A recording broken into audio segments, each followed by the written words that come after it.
اگر میں یہاں سے پوچھنا شروع کروں تو سب کا کوئی نہ کوئی پرابلم ہوگا. کوئی بیمار بیٹھا ہوگا, کوئی قرضے میں ہوگا, کوئی کسی ڈیفیکلٹی, کوئی کس پرابلم. سچی بات بتاؤں, ہر درد کی دوا ہے صلی علی محمد. ہر درد کی دوا ہے صلی علی محمد. تعویذ ہر بلا ہے صلی علی محمد صلی اللہ علیہ وسلم. مگر پڑھتے نہیں, سوشل میڈیا پر گھنٹوں گزارتے ہیں. پلیز آپ کر کے دیکھیں ایک بار. آپ کسی بھی پرابلم میں نا ایک بار کر کے دیکھیں. آپ کثرت سے درود پاک پڑھنا شروع کر دیں, اپنی آنکھوں سے اپنی مصیبتیں حل ہوتے ہوئے دیکھیں گے. آپ کے شولڈر سے برڈن ریلیز ہوتے ہوئے آپ دیکھیں گے. آپ کے دماغ پر اگر کوئی ٹینشن ہے آپ اس پہ ریلیف ہوتا ہوا خود اپنی آنکھوں سے دیکھیں گے. آپ روزی میں برکت دیکھیں گے. یہ میں نہیں کہہ رہا, یہ نبی پاک کے فرمان ہیں, انہوں نے وعدے فرمائے ہیں, انہوں نے یہ حدیثیں ارشاد فرمائی ہیں. لیکن ہم نہ جانے کیوں درود پاک میں اس طرح انوالو نہیں ہوتے. اور پھر قیامت کے دن انشاءاللہ یہ ایک حدیث نہیں ہے. السلام علیکم ورحمۃ اللہ وبرکاتہ. ناظرین, میں ہوں اپنا دوست محمد رضوان اور آپ دیکھ رہے ہیں رضوان آفیشیل. جی ہاں, جیسے کہ آپ کو پتہ ہے کہ میں کس طرح کے ویڈیوز لاتا ہوں. اکثر آپ نے ویڈیوز کو دیکھا ہے, سپورٹ کیا, لائک بھی کیا. الحمدللہ آج بھی جناب عبدالحبیب اتاری کا بہت ہی زبردست بیان لے کر حاضر ہوں, جس سے آپ کے اندر علم میں اضافہ ہوگا اور دل کے اندر ایک کیفیت پیدا ہوگی آپ کی کہ ہمیں بھی عمل کرنا چاہیے. اور یہ زبردست بیان ہے, ملینز میں لاکھوں لوگوں نے اس کو اب تک دیکھا ہے اور الحمدللہ اس کا اچھا رزلٹ بھی ہے. تو میں چاہتا ہوں کہ عبدالحبیب اتاری کا آپ یہ بیان ضرور سنیں. آپ کو نظر آ رہا ہوگا بڑا ہی شاندار بیان ہے. برائے مہربانی بیان کو اسکپ کر کے نہ دیکھیں, ورنہ جو پوائنٹ کی بات ہے, جو سمجھداری والی بات ہے, جو ہمیں سمجھنا چاہیے وہ ہو سکتا ہے مس کر دیں. تو برائے مہربانی پورا بیان سن لیجیے گا بنا اسکپ کے. اگر ہمارے چینل پر آج اگر پہلی بار وزٹ کیا ہے تو ہمارے چینل کو سبسکرائب ضرور کر لیجیے. ویڈیو دیکھیے, ایمان تازہ ہو جاتا ہے. نبی پاک نے قیامت کے دن پیش آنے والا ایک واقعہ بیان فرمایا. آقا علیہ السلام فرماتے ہیں قیامت کا دن ہوگا, حضرت آدم علیہ السلام سبز لباس پہنے عرش الہی کے سائے میں تشریف فرما ہوں گے اور دیکھ رہے ہوں گے کہ ان کی اولاد میں سے کس کس کو جنت میں لے جایا جا رہا ہے, کس کس کو دوزخ میں لے جایا جا رہا ہے. آپ ابو البشر ہیں, سب کے والد ہیں, تو ہم سب ان کی اولاد میں سے ہیں. ہمیں جو آدمی کہا جاتا ہے نا, اس کی وجہ ایک یہ ہے کہ ہم حضرت آدم کی اولاد سے ہیں. وہ قیامت کے دن دیکھ رہے ہوں گے کہ میری اولاد میں سے کون کون جنت میں جا رہا ہے, کون کون دوزخ میں جا رہا ہے. اتنے میں حضرت آدم علیہ السلام کی نظر پڑے گی کہ جناب رسول اللہ صلی اللہ تعالی علیہ وسلم کا امتی, اسے فرشتے جہنم کی طرف لے جا رہے ہیں. حالانکہ آپ کی امت میں اور بھی, آپ حضرت آدم کی اولاد میں تو بہت سارے نبیوں کی امتیں ہیں, مگر جب سرکار دو عالم علیہ السلام کا امتی جہنم کی طرف جا رہا ہوگا تو حضرت آدم علیہ السلام پکاریں گے یا احمد, یا احمد. نبی پاک کو پکاریں گے. سبحان اللہ, نبی پاک علیہ السلام کو جیسے ہی یہ آواز ملے گی, سرکار دو عالم علیہ السلام حضرت آدم علیہ السلام کے پاس پہنچیں گے اور فرمائیں گے لبیک یا ابو البشر, اے ابو البشر فرمائیے کیا فرمانا ہے. تو حضرت آدم علیہ السلام کہیں گے کہ یہ آپ کا امتی ہے, فرشتے اسے جہنم کی طرف لے جا رہے ہیں.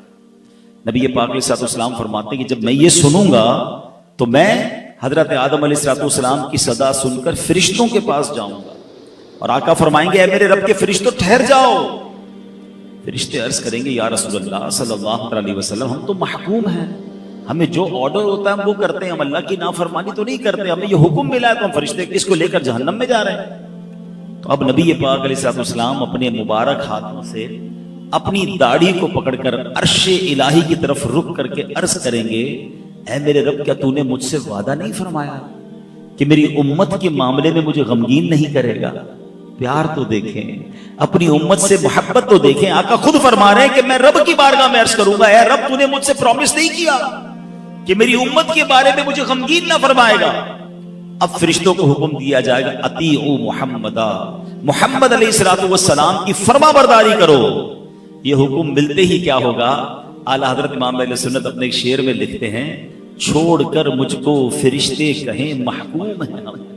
اب تو حکم آرڈر بجا لانے کا حکم مل گیا نا, چھوڑ کر مجھ کو فرشتے کہیں محکوم ہیں ہم, حکم والا کی نہ تعمیل ہو زہرا کیا ہے. حضور آپ کا حکم نہیں مانیں گے تو کس کا مانیں گے. اب نبی پاک فرمائیں گے کہ اس بندے کو پھر میزان عمل پر لاؤ. اعمال تولے گئے ہوں گے, رزلٹ اناؤنس ہو گیا ہوگا, گناہ زیادہ ہوں گے, جہنم میں جانے کا فیصلہ ہو گیا ہوگا, مگر آقا فرمائیں گے پھر میزان پر لاؤ. پھر اس کے اعمال تولو. اب جب اس کے اعمال تولے جائیں گے تو نبی پاک علیہ الصلوۃ والسلام فرماتے ہیں میں اپنی جیب سے ایک کاغذ کا ٹکڑا نکالوں گا اور اس کی نیکیوں کے پلڑے پر رکھ دوں گا. جس کے گناہ زیادہ ہیں نیکیاں کم ہیں، آقا فرماتے اب میں اپنی جیب سے ٹکڑا نکالوں گا کاغذ کا اور اس کے نامہ اعمال میں نیکیوں کے پلڑے پر رکھ دوں گا. نبی پاک فرماتے ہیں جیسے ہی وہ پرچہ رکھوں گا اس کی نیکیوں کا پلڑا بھاری ہو جائے گا. اچھا اب جیسے ہی یہ سارا کچھ منظر ہوگا تو محشر میں ایک شور برپا ہو جائے گا، کامیاب ہو گیا، نیکیوں کا پلڑا بھاری ہو گیا، اب اسے جنت میں لے جاؤ. سبحان اللہ. اسی کلام کا شعر ہے نا، صدقے اس رحم کے اس سایہ دامن پہ نثار، صدقے اس رحم کے اس سایہ دامن پہ نثار، اپنے بندے کو مصیبت سے بچایا کیا. اچھا اب یہ سارا ماجرا تو ہو جائے گا، مگر کمال یہ ہے کہ جس بندے کا یہ معاملہ ہوگا نا وہ نہیں پہچانا ہوگا ابھی تک کہ یہ ہے کون سی ہستی جنہوں نے میرا اس مصیبت میں ساتھ دیا. آرڈر ہو چکا ہے، جہنم فرشتے لے جا رہے ہیں، انہوں نے آ کر انٹرسپٹ کیا، میری نیکیوں کا پلڑا بھاری کیا، میرا جنت کا آرڈر نکل آیا. اب وہ فرشتے جب جنت کی طرف لے جائیں گے نا کہ اگر رکو تو صحیح، مجھے پہلے ان سے ملنے تو دو، یہ ہے کتنی پیاری ہستی، اس مصیبت میں میرے کام آئے ہیں. سرکار دو عالم علیہ الصلوۃ والسلام کی بارگاہ میں حاضر ہو کر وہ شخص عرض کرے گا میرے ماں باپ آپ پر قربان، آپ کا چہرہ کتنا نورانی ہے، آپ کتنے حسین ہیں، آپ کیسے اعلیٰ اخلاق والے ہیں، آپ نے میرے آنسوؤں پر رحم کھایا ہے، میرے گناہ معاف کروائے ہیں. حضور اپنا تعارف تو کروائیے، آپ کون ہیں؟ اللہ اکبر. سرکار دو عالم علیہ الصلوۃ والسلام فرماتے ہیں میں اسے جواب دوں گا میں تیرا نبی محمد صلی اللہ تعالی علیہ وسلم ہوں، اور یہ وہ تیرا درود پاک ہے جو تو نے مجھ پر پڑھا تھا، میں نے آج ہی کے دن کے لیے تمہارے لیے سیو کر کے رکھا ہوا تھا. اللہ اکبر اللہ اکبر. دو باتیں سیکھنے کو مل رہی ہیں اس حدیث میں. ایک کہ درود پاک کتنی کمال کی چیز ہے، یہ نیکیوں کا پلڑا بھاری بنانے والا عمل ہے، یہ اللہ کی رضا حاصل کرنے والا عمل ہے، اس سے بگڑے کام سنور جاتے ہیں. مگر انفارچونیٹلی پرابلم یہ ہے کون سا ایسا بیان ہے، کون سی ایسی محفل ہے جس میں درود پاک کے فضائل بیان نہیں ہوتے. مگر اگر ہم دیکھیں تو یہاں بہت بڑی تعداد جو ہے پورا دن گزر جاتا ہے ایک بار بھی درود نہیں پڑھتے ہیں، حالانکہ یہ کثرت سے پڑھنے والا وظیفہ ہے. اگر میں یہاں سے پوچھنا شروع کروں تو سب کا کوئی نہ کوئی پرابلم ہوگا، کوئی بیمار بیٹھا ہوگا، کوئی قرضے میں ہوگا، کوئی کسی ڈیفیکلٹی، کوئی کس پرابلم. سچی بات بتاؤں ہر درد کی دوا ہے صلی علی محمد، ہر درد کی دوا ہے صلی علی محمد، تعویذ ہر بلا ہے صلی علی محمد صلی اللہ علیہ وسلم. مگر پڑھتے نہیں، سوشل میڈیا پر گھنٹوں گزارتے ہیں. پلیز آپ کر کے دیکھیں ایک بار، اب کسی بھی پرابلم میں نا ایک بار کر کے دیکھیں. آپ کثرت سے درود پاک پڑھنا شروع کر دیں، اپنی آنکھوں سے اپنی مصیبتیں حل ہوتے ہوئے دیکھیں گے، آپ کے شولڈر سے برڈن ریلیز ہوتے ہوئے آپ دیکھیں گے، آپ کے دماغ پر اگر کوئی ٹینشن ہے آپ اس پہ ریلیف ہوتا ہوا خود اپنی آنکھوں سے دیکھیں گے، آپ روزی میں برکت دیکھیں گے.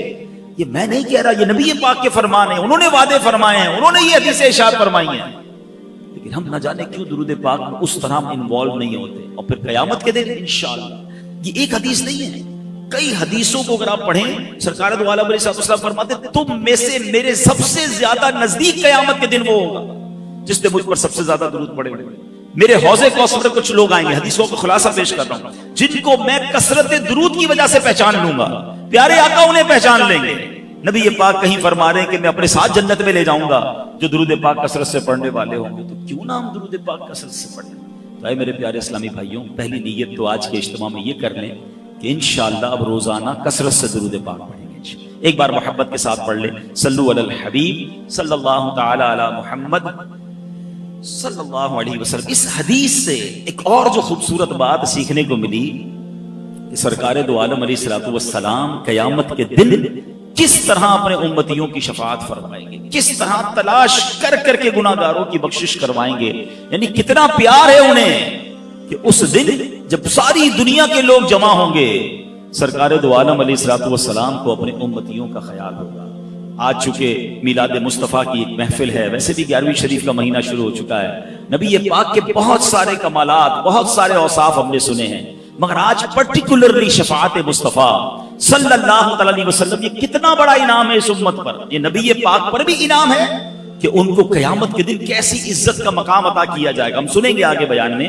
اور پھر ہم گناہگاروں پر یہ کتنا بڑا احسان ہے کہ ہم اس نبی علیہ الصلوۃ والسلام کے امتی ہیں جن کو رب نے مقام محمود عطا فرمایا, جو شفاعت کبریٰ فرمائیں گے. آج سنتے جائیے اور ایمان تازہ کیجئے, اپنی محبت میں اور اضافہ کیجئے, اور آخر میں انشاءاللہ بیان کے میں یہ بھی بتاؤں گا کہ وہ کون سے اعمال ہیں اگر اس کو ہم اپنا لیں تو انشاءاللہ شفاعت کے حقدار ٹھہر جائیں گے. انشاءاللہ نبی پاک کی شفاعت ملنا مزید آسان ہو جائے گی. اب ذرا سنیے گا, حضرت حرب بن سریج رحمت اللہ تعالی علیہ فرماتے کہ ایک مرتبہ امام زین العابدین رضی اللہ تعالیٰ عنہ کے شہزادے امام محمد رحمت اللہ تعالی علیہ کی میں خدمت میں حاضر ہوا اور میں نے عرض کی, آل رسول ہیں امام زین العابدین کے صاحبزادے امام محمد, کہ اے پیارے امام, عراق کے لوگ کہتے ہیں کہ قیامت میں نبی پاک علیہ السلام شفاعت فرمائیں گے, ذرا یہ فرمائیے کیا یہ شفاعت حق ہے؟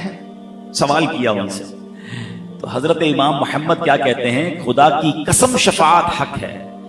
مجھے حضرت محمد بن حنفیہ نے حدیث بیان کی, انہوں نے مسلمانوں کے چوتھے خلیفہ مولا علی شیر خدا کرم اللہ تعالی وجہ الکریم سے یہ حدیث سنی ہے کہ نبی پاک علیہ السلام نے فرمایا میں روز قیامت شفاعت کرتا جاؤں گا یہاں تک کہ میرا رب مجھے فرمائے گا ارضیت یا محمد, یعنی اے پیارے محبوب کیا آپ راضی ہو گئے؟ میں عرض کروں گا ربی ارضیت, اے میرے رب میں راضی ہو چکا. سبحان اللہ, یعنی نبی پاک کی رضا اللہ کو محبوب ہوگی. اور سبحان اللہ پھر آگے جو کمال کا جملہ ارشاد فرمایا نا, یہ سمجھیے اس بیان کا عطر ہے. اگر آپ اس کو اس ٹیسٹ کو لے لیں گے نا, آپ کی روح بھی آج خوش ہو جائے گی. حضرت حرب بن سریج فرماتے ہیں کہ امام محمد نے یہ حدیث شریف سنانے کے بعد فرمایا, اے اہل عراق, کیا تم یہ سمجھتے ہو کہ قرآن کریم میں سب سے زیادہ امید دلانے والی یہ آیت ہے؟ اگر میں اب آپ سب سے سوال کروں کہ قرآن کی وہ کون سی آیت ہے جو سب سے زیادہ امید دلاتی ہے, تو جنہوں نے کچھ قرآن ترجمے سے پڑھا ہے 99% وہ یہ جواب دیں گے کہ ایک آیت ہے جو گناہگاروں کے لیے بڑی امید والی ہے. وہ کون سی ہے؟ لا تقنطوا من رحمت اللہ. اللہ فرماتا ہے اللہ کی رحمت سے مایوس نہ ہونا, بڑی امید ہے نا اس میں. مگر امام محمد کیا فرماتے ہیں, کہتے نہیں, ہمارے نزدیک یہ نئی آیت نہیں ہے, بلکہ ہم تمام اہل بیت کا یہ متفقہ فیصلہ کہ سب سے زیادہ امید دلانے والی قرآن کی آیت یہ ہے جس میں رب نے ارشاد فرمایا وَلَسَوْفَ يُعْتِيكَ رَبُّكَ فَتَرْضَىٰ, اے محبوب ہم قریب تمہیں اتنا عطا فرمائیں گے کہ تم راضی ہو جاؤ گے. اچھا بڑی کمال کی بات ہے, اس میں تو سرکار دو عالم علیہ السلام کو عطا کیا جا رہا ہے نا, اس میں ہمیں کیوں خوش ہونا ہے؟ امت کے لیے کیا انعام ہے؟ اللہ اپنے حبیب سے فرما رہا ہے وَلَسَوْفَ يُعْتِيكَ رَبُّكَ فَتَرْضَىٰ, اے محبوب اب قریب تمہیں اتنا عطا فرمائیں گے کہ تم راضی ہو جاؤ گے. آپ کو پتہ ہے نبی پاک پر جب یہ آیت نازل ہوئی تو سرکار دو عالم علیہ السلام نے کیا فرمایا؟ آقا علیہ السلام نے اس کو فرمایا جب تک میرا ایک بھی امتی جہنم میں ہوا میں راضی نہیں ہوں گا. کہتے ہیں یہ آیت سب سے زیادہ امید دلانے والی ہے کہ رب نے اپنے حبیب کو راضی کرنے کا وعدہ فرمایا, اور حبیب پاک نے اپنی امت سے کیا وعدہ کر لیا کہ میں راضی نہیں ہوں گا جب تک میرا ایک ایک امتی میں جہنم سے باہر نہ نکال دوں. اے میرے پیارے اسلامی بھائیوں, اب ذرا غور کیجئے, دنیا میں اگر ہمیں کسی کو بلینک چیک دے دیا جائے کہ مانگیے کیا مانگنا ہے, آفر کوئی کرے کہ بتاؤ کیا چاہیے, تو ہمیں تو شاید اپنے ہی لوگ یاد آئیں گے, اپنے گھر والے یاد آئیں گے, اپنے فیوچر پلانز یاد آئیں گے. اللہ نے گویا نبی پاک کو اس آیت میں بلینک چیک عطا فرمایا وَلَسَوْفَ يُعْتِيكَ رَبُّكَ فَتَرْضَىٰ, اے محبوب ان قریب تمہارا رب تمہیں اتنا دے گا کہ تم راضی ہو جاؤ گے. آقا اپنے لیے مانگتے, اپنی آل کے لیے, اپنی فیملی کے لیے. اے امتیوں ہم سے کتنا پیار ہے کہ نبی پاک فرماتے جب تک ایک ایک امتی جہنم میں ہوگا, جب تک ایک بھی امتی جہنم میں ہوگا میں رب سے راضی نہیں ہوں گا, یعنی میں اس کو جہنم سے نکال لوں گا. اے میرے پیارے اسلامی بھائیوں, شفاعت کے بارے میں عقیدہ کیا ہونا چاہیے یہ بڑا ضروری ہے. اپنا بلیف سمجھ لیں ایز اے مسلم, ہمارا شفاعت کے بارے میں ہمارا عقیدہ کیا ہونا چاہیے. یاد رکھیے کہ ہمارے پیارے آقا علیہ السلام قیامت کے دن شفاعت فرمائیں گے, آپ کی شفاعت قبول کی جائے گی, اس کا عقیدہ رکھنا یہ واجب ہے. ٹھیک ہے, شفاعت مصطفیٰ کا انکار کفر ہے. کیوں کفر ہے؟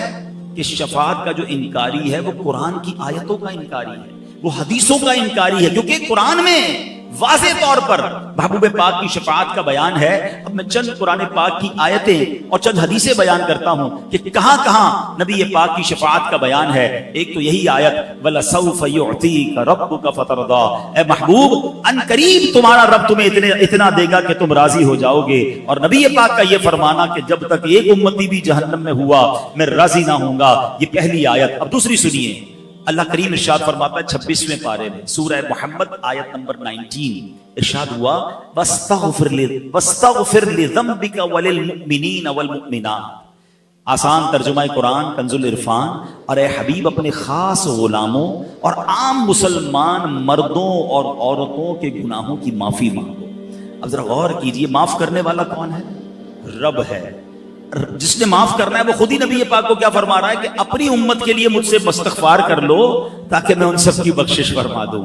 اب بتائیے کیا نبی پاک رب کا کوئی فرمان ٹال سکتے ہیں؟ اس کا مطلب یہ ہوا کہ رب ہی نے فرمایا ہے کہ اے محبوب اپنی امت کی مجھ سے سفارش کرو، ان کے لیے استغفار کرو. تو قرآن کی یہ آیت بھی بتا رہی ہے کہ نبی پاک کو شفاعت کا حق عطا فرمایا، شفاعت کا تحفہ عطا فرمایا گیا. اور سبحان اللہ، اب آئیے پارہ 15 سورہ بنی اسرائیل آیت نمبر 79 میں ارشاد ہوتا ہے عَسَىٰ أَن يَبْعَثَكَ رَبُّكَ مَقَامًا مَحْمُودًا. کتنی خوبصورت آیت ہے. اللہ فرماتا ہے قریب ہے کہ آپ کا رب آپ کو ایسے مقام پر فائز فرمائے گا کہ جہاں سب تمہاری حمد کریں گے. مقام محمود کیا ہے؟ نبی پاک سے ہی سوال کیا گیا کہ یا رسول اللہ مقام محمود کیا ہے؟ فرمایا ہوا الشفاعہ، وہ شفاعت ہے. سبحان اللہ، مقام محمود نبی پاک علیہ السلام کو جب عطا کیا جائے گا نا، وہ قیامت کے دن ایسا نرالا منظر ہوگا.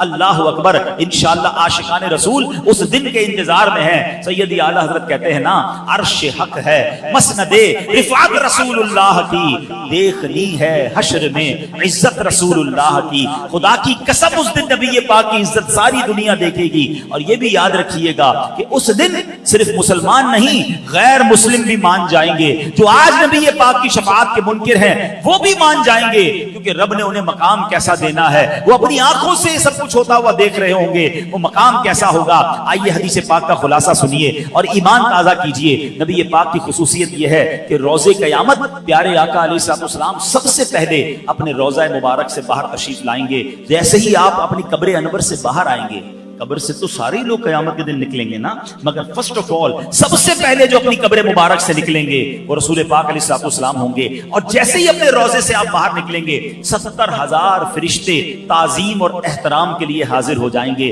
کیا شاندار پروٹوکول ہوگا نبی پاک علیہ السلام کا. پھر آپ کی خدمت میں براق پیش کیا جائے گا، جنتی سواری پیش کی جائے گی جس پر سوار ہو کر آپ میدان محشر کو تشریف لائیں گے. اللہ اکبر. اب سنیے نبی پاک کے فرمان، ایمان تازہ ہو جائے گا. آقا فرماتے انا سید ولد آدم یوم القیامہ، قیامت کے دن میں تمام اولاد آدم کا سردار ہوں گا. ایک روایت میں فرمایا انا اولہم خروجا، قیامت کے دن سب سے پہلے میں ہی اپنی قبر انور سے باہر تشریف لاؤں گا. وانا قائدہم اذا وفدوا، جب سب بارگاہ الہی میں پیش ہوں گے میں سب کا پیشوا ہوں گا. وانا خطیبہم اذا انصتوا، جب سارے لوگ خاموش ہو جائیں گے کسی میں جرت نہیں ہوگی بات کرنے کی، میں خطیب ہوں گا. وانا مستشفعہم اذا حبسوا، جب انہیں روک لیا جائے گا حساب شروع نہیں ہو رہا ہوگا میں ان کی شفاعت کروں گا. وانا مبشرہم اذا ایسوا، جب سب مایوس ہوں گے میں انہیں خوشخبری سناؤں گا. الکرامۃ والمفاتیح یومئذ بیدی،